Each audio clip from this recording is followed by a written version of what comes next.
All right, it's day 5, January 10th. We did the oil filter housing, we removed it, we'll see that. Oil supply lines that go into the oil filter housing, supercharger belt, serpentine belt. We removed the electric cooling fan, finally. We took out the driver's radiator hose, which allowed us to remove the cooling fan. We loosened the water pump pulley bolts, and we removed the thermostat, which was, of course, connected to the hose. Yeah, right, driver radiator hose and thermostat are the same.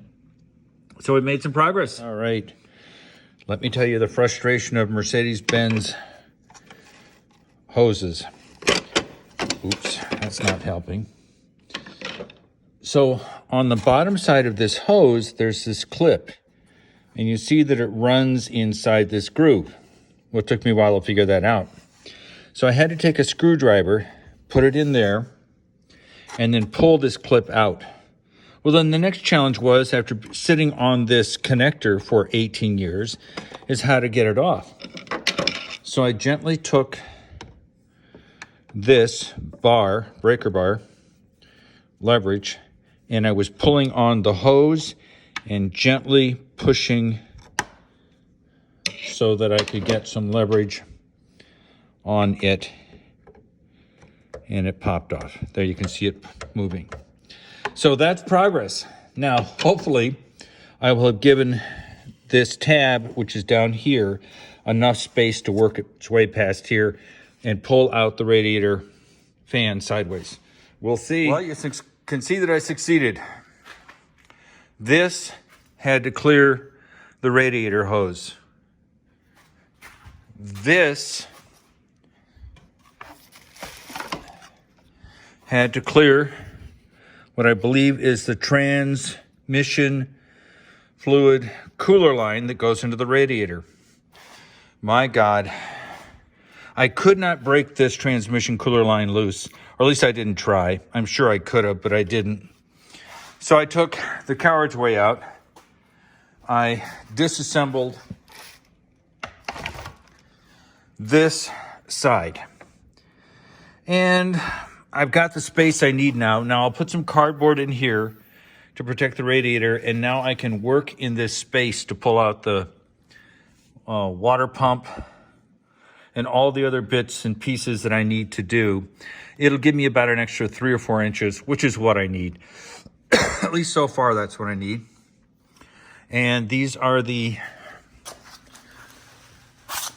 oil cooler line hoses, which are sitting on the ground now.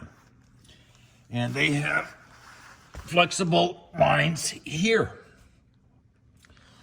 So hopefully I don't damage any of that in the process of having this down here. I don't think I should, but I'll deal with it when the time comes. But what an experience. A lot of oil has dripped down from disassembling all that equipment. Now I've got to check to see what kind of radiator I have, because apparently there was a technical service bulletin back in 2003 which said that there were some incorrect radiators that could fail and allow mixing of the transmission fluid in with the coolant, which of course we all know is a bad thing. And I'll see if I can find out an identification label on it. I will look, but that's not for tonight. But it's looking pretty good. Yeah, making progress. Life is good. And of course I have the connectors here covered up so they don't get scratched badly or they don't get contaminated. I've got to get some new gaskets for those oil cooler lines. But I am happy that I finally got the fan out and that all I needed was to pull out the oil filter housing, disconnect the lines to the oil filter housing, and then pop the radiator hose off here. Life goes on. Here's the radiator, here's the thermostat, Here's the hose. It came like this. But this is the key. It's this little clip right here that I could not see. So I had to come in with a screwdriver underneath it, wiggle around, and pop this down. After popping it down, it released it. And then, like I explained, I slowly walked it off this connection. So life is good. We're making progress. Keep this up. I might actually get this thing done before my next birthday. I did have to disconnect the Overflow, which you can see uses the same sort of connector. But life is good. I'm just going to enjoy this moment. Yeah, I'm just going to enjoy this moment. Check the fan. It turns easily. It's not loose. Overall, it looks pretty good. I'm actually going to enable it front and rear. Oh God, look at these little metal clips. I wonder if that's used to balance the fan. It probably is. Oh yeah. Unless there's a sensor somewhere here that actually measures the rotation, but I assume that comes from the motor. So progress is being made. I suspect in the next week I'll make a lot more progress. Then I'll get Jacob or somebody to help me with the timing chain. So I'm going to leave it just like this. No need to disturb anything. I've been successful. It's time to call it quits. If I continue to push forward, I'll end up breaking something and then it will just totally ruin my day.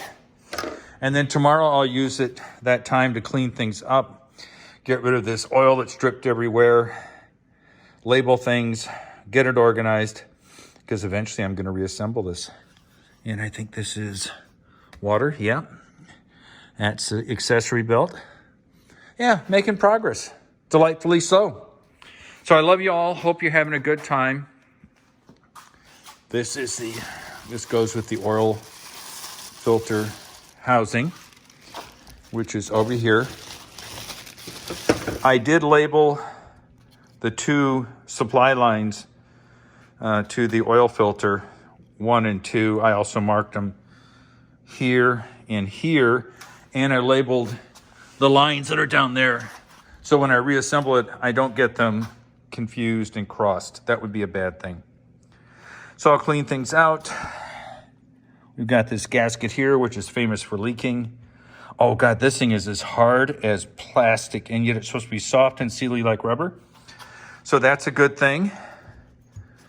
Overall, looks pretty good. Yeah. So things are moving along. I think I have to disassemble this piece off of the plate. That I think there's some more gaskets in there.